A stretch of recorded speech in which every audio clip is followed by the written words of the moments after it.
Good morning बेटा, कैसे हो आप? देखिए बेटा, आज हम अध्याय आरंभ करते हैं। तो पहला अध्याय हमारा समाप्त हो चुका है। आज हम बात करते हैं अध्याय 2 की। आपका अध्याय जो 2 है उसका नाम है सत्य के प्रयोग। क्या है? सत्य के प्रयोग। सत्य के प्रयोग। इसके जो लेखक है बेटा वो है मोहनदास करमचंद गांधी। इसके लेखक कौन है? गांधी जी का जो पूरा नाम है वो क्या है? मोहनदास करमचंद गांधी। मोहनदास करमचंद गांधी, ये गांधी जी का पूरा नाम है। तो जो मोहनदास करमचंद गांधी था, जो गांधी जी हैं, गांधी जी का जन्म कब हुआ था? 2 अक्टूबर सन 1869। गांधी जी का जन्म जो था तो कब हुआ था? गांधी जी का जन्म 2 अक्टूबर सन 1869 को गुजरात में। कहाँ पे? गुजरात। गुजरात के काठियावाड़। गांधी जी का जन्म 2 अक्टूबर 1869 को कहाँ पे? गुजरात के काठियावाड़ के पोरबंदर नामक स्थान पर हुआ था। कहाँ पर हुआ था? पोरबंदर नामक स्थान पर हुआ था। इस पाठ के जो लेखक कौन है? मोहनदास करमचंद गांधी हैं, जिनका जन्म 2 अक्टूबर सन 1869 को कहाँ पे? गुजरात के काठियावाड़ जिले के पोरबंदर नामक स्थान पर हुआ था। देखो, गांधी जी को सभी जानते हैं कि गांधी जी के द्वारा ही सत्याग्रह आंदोलन चलाया गया, शबने अवज्ञा आंदोलन चलाया गया, भारत छोड़ो आंदोलन चलाया गया। ये गांधी जी थे जिनके द्वारा हमें स्वतंत्रता मिली। गांधी जी के द्वारा हमारा देश आज़ाद हुआ था। भारतीय स्वतंत्रता आंदोलन में प्रमुख नेताओं के रूप में गिने जाते हैं गांधी जी। सन 1944 में सुभाष चंद्र बोस ने गांधी जी को राष्ट्रपिता की उपाधि दी। राष्ट्रपिता की उपाधि गांधी जी को किसने दी थी? सुभाष चंद्र बोस ने 1944 में दी थी। ज़्यादा चर्चा नहीं करेंगे इस पर, क्योंकि पाठ लेकर पूछा ही नहीं जाता है इसमें से। और 30 जनवरी 1948 को गांधी जी का देहांत हुआ। देखो, 2 अक्टूबर को गांधी जयंती के रूप में मनाया जाता है। किसके रूप में? गांधी जयंती के रूप में 2 अक्टूबर को मनाया जाता है। अब देखो, इस पाठ परिचय की बात करें, पाठ परिचय की बात करें तो पाठ परिचय में देखो,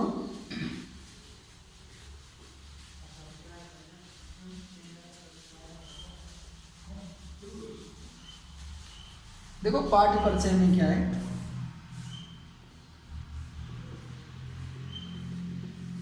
देखो, पाठ परिचय में कुछ पॉइंटों की हम बात करते हैं। देखो, इसमें प्रमुख जो आत्मकथांश के कुछ अंशों का संकलन है, जिसमें पहला ही है सभ्य पोशाक। आत्मकथांश है, उसमें पहला ही पॉइंट क्या है? सभ्य पोशाक। इस पहले आत्मकथांश पॉइंट में सभ्य जो पोशाक पॉइंट है, इसमें गांधी जी ने विद्यार्थियों को छद्म आकर्षणों से परे रहकर विद्यार्थी बनने की सलाह दी गई है। पहला ही जो पॉइंट है सभ्य पोशाक, इसमें बताया है कि गांधी जी कहना चाहते हैं जो विद्यार्थी होता है, विद्यार्थी का जीवन किस प्रकार का होना चाहिए, उसे किस प्रकार की सभ्य पोशाक पहननी चाहिए। किसी भी प्रकार के छद्म तरीके से, किसी प्रकार की ऐसी चटकीली या किसी भी प्रकार की दिखावटी जैसी पोशाक नहीं पहननी चाहिए। इसमें ऐसा गांधी जी के द्वारा बताया गया है। और दूसरा है बलवान से भिड़ंत। दूसरा जो पॉइंट है वो कौन सा है? बलवान से भिड़ंत। इस दूसरे पॉइंट में गांधी जी बताना चाहते हैं कि अन्याय का विरोध करने की सलाह दी गई है। दूसरे पॉइंट में किस बात पर सलाह दी गई? अन्याय के प्रति विरोध। गांधी जी ने अन्याय के प्रति विरोध करने की बात बताई गई है कि मनुष्य को अन्याय का हमेशा विरोध करना चाहिए और हमें संयम और आत्मनिर्माण के लिए प्रेरित करती है। शांति निकेतन, अगला कौन सा है? शांति निकेतन। अगला जो पॉइंट है उसमें शांति निकेतन में गांधी जी रहे हैं। किस प्रकार से शांति निकेतन में रहकर के गांधी जी ने वहाँ पर लोगों को क्या बनाया है? उसमें रहकर के भारतीय जीवन मूल्यों में ओतप्रोत संस्कार, सहयोग में समरसता की भावना को यहाँ पर प्रकट किया है। और अंतिम जो पॉइंट है वो कौन सा है, खादी का जन्म। खादी का जन्म, किस प्रकार से भारत में खादी का जन्म हुआ, किस प्रकार से खादी भारत में पैदा हुई है, उसके बारे में यहाँ पे बताया गया है। तो देखो पहले ही पॉइंट की हम बात करेंगे बेटा, सभ्य पोशाक। पहला ही पॉइंट कौन सा होगा अपना, सभ्य पोशाक है। पहले ही पॉइंट को हम पढ़ेंगे, देखो सभ्य पोशाक है, जिसमें पहला ही पॉइंट कौन सा बनेगा, सभ्य पोशाक में अपना पहला खंड है सभ्य पोशाक। इस सभ्य पोशाक में पहला जो खंड होगा हमारा वो कौन सा होगा, अन्नाहार के प्रति श्रद्धा। पहला पॉइंट कौन सा होगा, अन्नाहार के प्रति श्रद्धा। अन्नाहार के प्रति श्रद्धा। देखो अन्नाहार, अन्न का आहार, अन्नाहार का मतलब क्या, अन्न प्लस आहार, अन्न का आहार होता। गांधी जी अन्नाहार पर विशेष बल देते थे कि मनुष्य को शाकाहारी भोजन करना चाहिए, अन्न का आहार करना चाहिए, इस पर बल दिया गया है। देखो अन्नाहार पर मेरी श्रद्धा दिन पर दिन बढ़ती गई। गांधी जी बताना चाहते हैं कि दिन पर दिन मेरी श्रद्धा किसके प्रति बढ़ती चली गई है, अन्नाहार के प्रति, अन्न के आहार के प्रति श्रद्धा गांधी जी की दिन पर दिन बढ़ती चली गई है। सॉल्ट की पुस्तक ने आहार के विषय में अधिक पुस्तकें पढ़ने की मेरी जिज्ञासा को तीव्र बना दिया। सॉल्ट कौन है, ये लेखक है। कौन है ये बेटा, ये लेखक है। तो सॉल्ट की पुस्तक को गांधी जी के द्वारा जब पढ़ा गया है तो उससे उनकी जिज्ञासा और भी ज्यादा अन्नहार के प्रति पैदा होती चली गई है। जितनी पुस्तकें मुझे मिली मैंने खरीद ली और सबको उन्होंने पढ़ डाला है। उनमें हार्वर्ड विलियम की आहार नीति नामक पुस्तक में अलग अलग युगों के ज्ञानियों, अवतारों, पैगंबरों के आहार का और आहार विषयक उनके विचारों का वर्णन किया गया है। देखो बेटा प्रश्न यहाँ से कभी जो अपने वस्तुनिष्ठ जो प्रश्न आते हैं, वस्तुनिष्ठ प्रश्न देखो यहाँ से आसानी से बन जाते हैं। हमें ध्यान से पढ़ना होगा। यहाँ पे वस्तुनिष्ठ प्रश्नों में यह पूछ लिया जाता है कि आहार नीति नामक पुस्तक किसकी है। आहार नीति नामक पुस्तक के लेखक कौन है, या आपसे ऐसे पूछ सकता है हार्वर्ड विलियम की पुस्तक कौन सी है। देखो दोनों प्रकार से प्रश्न बन रहा है, हार्वर्ड विलियम्स की पुस्तक का नाम बताइए या आहार नीति नामक पुस्तक के लेखक कौन है। देखो दो प्रश्न बन रहे हैं यहीं से। वस्तुनिष्ठ प्रश्न में पूछा जा सकता है प्रश्न आपसे कि आहार नीति नामक पुस्तक के लेखक कौन है या हार्वर्ड विलियम के द्वारा लिखी गई पुस्तक का नाम लिखिए। एक नंबर में प्रश्न आपसे पूछा जा सकता है वस्तुनिष्ठ वाले प्रश्नों में। तो आप ध्यान से इसको देखें। ऐसे छोटे छोटे प्रश्न आपके अध्याय में से बन सकते हैं जिनको हमें बारीकी से अध्ययन करना होगा। पाइथागोरस, ईसा मसीह इत्यादि को उसने केवल अन्नाहारी सिद्ध करने का प्रयत्न किया है। डॉक्टर मिसेज एना किंग्सफोर्ड की उत्तम आहार की रीति नामक पुस्तक भी आ कर सकती है। देखो ये प्रश्न भी यहाँ से मोस्ट बन रहा है बेटा, ये भी प्रश्न आपका मोस्ट बना। एक नंबर में यहाँ से पूछ सकता है प्रश्न आपसे कि डॉक्टर मिसेज एना किंग्सफोर्ड की पुस्तक का नाम बताइए, तो उनकी पुस्तक थी उत्तम आहार की रीति। उत्तम आहार की रीति, दोनों तरह से प्रश्न बन सकता है। उत्तम आहार की रीति नामक पुस्तक के लेखक कौन है, या डॉक्टर एलिसन्स के या डॉक्टर मिसेज एना किंग्सफोर्ड की पुस्तक का नाम लिखिए। दोनों प्रकार से प्रश्न को आपके सामने रख सकता है। साथ ही डॉक्टर एलिसन के आरोग्य विषयक लेखों ने भी इसमें अच्छी मदद की। वे दवा के बदले केवल आहार के हेरफेर से ही रोगी को निरोग करने की पद्धति का समर्थन करते हैं। कौन, जो डॉक्टर एलिसन है। एलिसन का मानना है कि व्यक्ति को दवा के बदले केवल अपने आहार में परिवर्तन करना चाहिए। हेरफेर का मतलब परिवर्तन। डॉक्टर एलिसन का मानना था कि व्यक्ति को दवा लेने की बजाय अपने भोजन में फेरबदल करना चाहिए। देखो बेटा कभी कभी ऐसा होता है कि हम देखते हैं कि हमारे कभी कभी हम अत्यधिक स्वादिष्ट भोजन बन जाता है, उसको अधिक खा लेते हैं, उससे हमारी दिक्कत आ जाती है हमें। तो हेरफेर, हमें भोजन में हेरफेर करके निरोगी बनाया जा सकता है।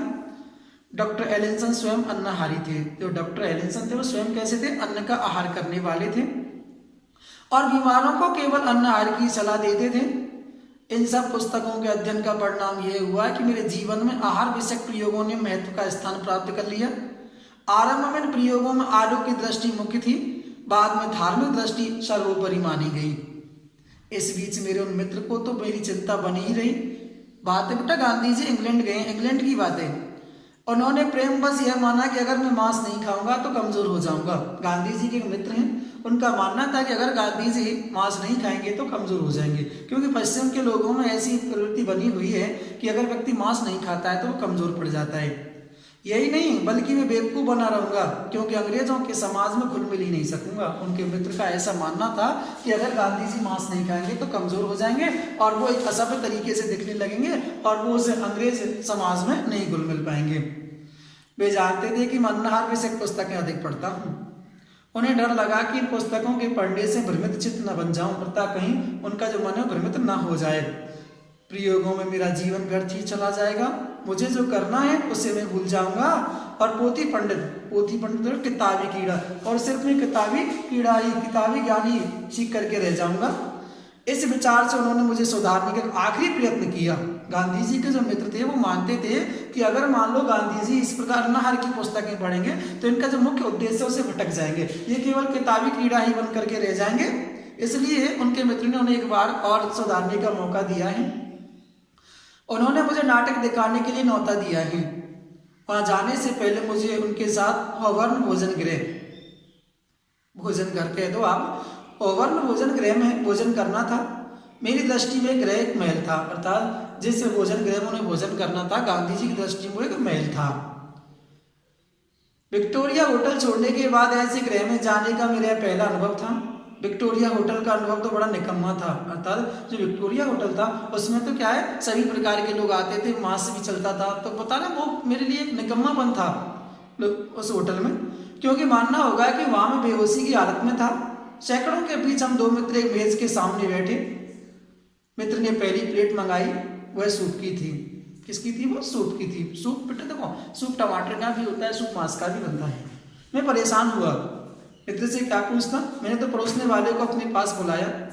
मित्र समझ गए, चिढ़कर मुझसे पूछा क्यों, क्या बात है?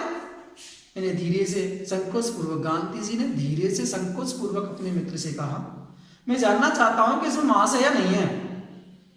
तब उनके मित्र ने कहा, इस घर में ऐसा कोई जंगलीपन नहीं चलने वाला है।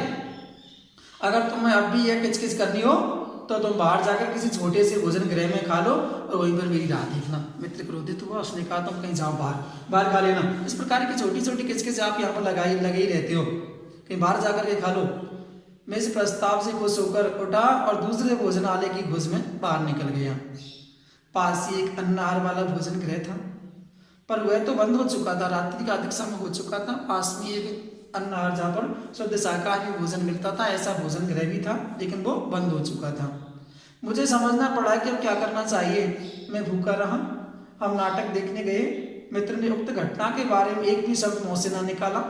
मेरे पास तो कहने को कुछ था ही नहीं। मैं तो कहूँगा मित्र ने एक भी शब्द उस घटना के बारे में मुझसे नहीं कहा है। लेकिन यह हमारे बीच का एक अंतिम मित्र युद्ध था। इसके बाद कभी हम दोनों में आपस में किसी बात को लेकर के ऐसा झगड़ा नहीं हुआ, न हमारा कभी संबंध टूटा है, न उसमें कभी कटुता आई है। उनके सारे प्रयत्नों के मूल में रहे हुए प्रेम को मैं पहचान नहीं सका। अर्थात मेरे जो मित्र थे वो भारी क्रोध करते थे, वो चाहते थे कि कहीं मेरा जो मित्र है वो संग्रह समाज में कहीं घुल नहीं मिल पावे, अर्थात वो किताबी ज्ञान ही प्राप्त करके ना रह जाए, उनका जो मुख्य उद्देश्य है उससे कहीं भटक नहीं जाए। इसलिए मेरे मित्र मुझे सुधारना चाहते थे, मुझे मांस खिलाना चाहते थे। इस कारण विचार और आचार की भिन्नता के रखते हुए उनके प्रति मेरा आदर बढ़ गया और भी। पर मैंने सोचा कि मुझे उनका डर दूर करना चाहिए। मैंने निश्चय किया कि मैं जंगली नहीं रहूंगा। गांधी जी के मन में विचार आया कि जो मेरे मित्र चाहते हैं मैं ऐसा करके रहूंगा। अर्थात गांधी जी चाहते थे कि मेरे मित्र को किसी प्रकार का मेरी वजह से नीचा ना देखना पड़े, सभ्य के लक्षण ग्रहण करूंगा और दूसरे प्रकार से समाज में समरस मतलब समानता का भाव, समरस होने योग्य बनकर अन्नाहार की कमी विचित्रता को मैं छिपा लूंगा। मैंने सभ्यता सीखने के लिए अपनी सामर्थ्य से परे का और छिछला मतलब दूसरा रास्ता पकड़ा। गांधी जी बता रहे कि मैंने सभ्य बनने के लिए अपनी सामर्थ्य के अनुसार दूसरा रास्ता अपना लिया है। अब वो दूसरा रास्ता अपनाने लगे। किस प्रकार से गांधी जी सभ्य बन सकते हैं? विलायती होने पर भी, विलायती माने विदेशी, विलायती होने पर भी मुंबई के कटे सिले कपड़े अच्छे अंग्रेज समाज में शोभा नहीं देंगे। अब गांधी जी अपने आप को सभ्य बनाने का प्रयास कर रहे हैं। किस प्रकार से देखो वो अपने आप में परिवर्तन करने लगे हैं गांधी जी। इस विचार से मैंने आर्मी और नेवी स्टोर में कपड़े सिलवाए। गांधी जी के ऊपर सनक चढ़ गई है बेटा अपने आप को सभ्य बनाने की, तो उन्होंने क्या किया, आर्मी और नेवी स्टोर में जाकर के कपड़े सिलवाए। 19 शिलिंग की, अर्थात उस जमाने के लिहाज से तो यह बहुत कीमत की कही जाती होगी, चिमनी टोपी सिर पर पहनी। चिमनी होती है तो लंबी टोपी जो होती है, चिमनी टोपी सिर पर पहनी। इतने से भी संतोष ना हुआ तो बॉन्ड स्ट्रीट में, जहाँ बॉन्ड स्ट्रीट अर्थात ऐसी गली जिसमें शौकीन लोगों के कपड़े सिलते थे, शौकीन लोगों के कपड़े सिलाए जाते थे, 10 पौंड पर बत्ती रखकर अर्थात 10 पौंड खर्च करके शाम की पोशाक सिलवाई भोले और बादशाही दिल वाले मतलब उदार दिल वाले बड़े दिल वाले भाइयों से दोनों जेबों में लटकाने लायक सोने की बढ़िया चेन मंगवाई और वह भी मिल गई। अब तो गांधी जी अपने आप को सभ्य बनाने का प्रयत्न कर रहे हैं। तो किस प्रकार की सनक गांधी जी के ऊपर चढ़ी है, चिमनी टोपी उन्होंने ली है और बढ़िया अच्छे कपड़े सिलवाए हैं, अपने भाइयों से सोने की चेन मंगवाई है जेबों में लटकाने के लिए, वो भी उनको आसानी से मिल गई है। बंधी बंधाई टाई पहनना शिष्टाचार में शुमार, शिष्टाचार अच्छे एक आचरण, अर्थात बंधी बंधाई टाई पहनना शिष्टाचार में शुमार नहीं होता था, इसलिए टाई बांधने की कला उन्होंने अपने हाथों से भी सीखी है। देश में आईना हजामत के दिन ही देखने को मिलता था। बता रहे गांधी जी देश में तो हजामत जब बना देते तभी शीशे का काम पड़ता था, पर यहाँ तो बड़े आईने के सामने खड़े रहकर ठीक से टाई बांधने में और बालों में पट्टी डालकर सीधे बाल निकालने में रोज लगभग 10 मिनट तो बर्बाद होते ही थे। बाल मुलायम नहीं थे, इसलिए उन्हें अच्छी तरह मुड़े हुए रखने के लिए ब्रश, झाड़ू ही समझिए एक तरह से, के साथ रोज लड़ाई चलती थी। और टोपी पहनते थे तो निकालते समय हाथ तो मानो मांग को सहेजने के लिए सिर पर पहुंच ही जाता था। ऐसी सनक गांधी जी के अंदर अपने आप को सभ्य बनाने की चढ़ गई है और बीच बीच में समाज में बैठे बैठे मांग पर हाथ फिराकर बालों को व्यवस्थित रखने की और सभ्य क्रिया बराबर चलती ही उनके अंदर रहती थी। ऐसा गांधी जी के ऊपर सभ्य बनने की सनक फैल चुकी है। अब बेटा आगे कल अगली वीडियो में चर्चा करते हैं। आज के लिए इतना ही बहुत है। धन्यवाद।